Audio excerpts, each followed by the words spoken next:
அவன் தன்னை தானே நிதானித்து அறியாததினால். நிதானித்து அறியாமல் நம்ம போய் ஒரு திருவிருந்து ராபோஜனம் எடுத்தோமானால் அதனால நமக்கு ஆக்கினை தீர்ப்பு வரும். ஆக்கினை என்பது தண்டனை, அதற்கான தண்டனை.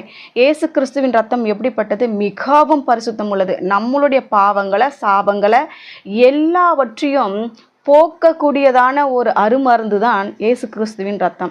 வசனம் சொல்லுகிறது இல்லையா, இயேசு கிறிஸ்துவின் ரத்தம் சகல பாவங்களையும் நீக்கி நம்மை சுத்திகரிக்கும்.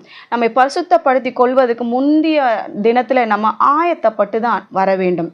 அடுத்த வசனம் சொல்லுகிறது, இந்த 31வது வசனத்தில் பார்த்தீங்கன்னா, நம்மை நாமே நிதானித்து அறிந்தால் நாம் நியாயம் தீர்க்கப்படும். எப்படி நம்மை நிதானித்து அறிகிறது? ஆயத்த கூட்டத்துக்கு கடந்து செல்ல வேகும். ஒருவேளை நிறைய பேரால் தூரத்தில் இருக்கிறவங்களோ இல்லை வேலைக்கு கடந்து செல்லுவங்க லேட்டாக வரவங்களால ஆயத்த கூட்டத்துக்கு கலந்து கொள்ள முடியாது.